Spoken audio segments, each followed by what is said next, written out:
Hello friends, welcome to our YouTube channel. In this video I'm going to show you how you can fix green line problem in your Moto smartphone.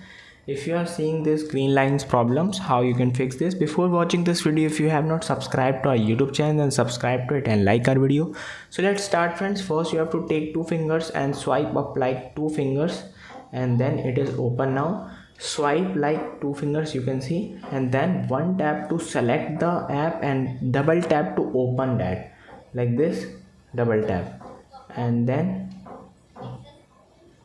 you can see this interface.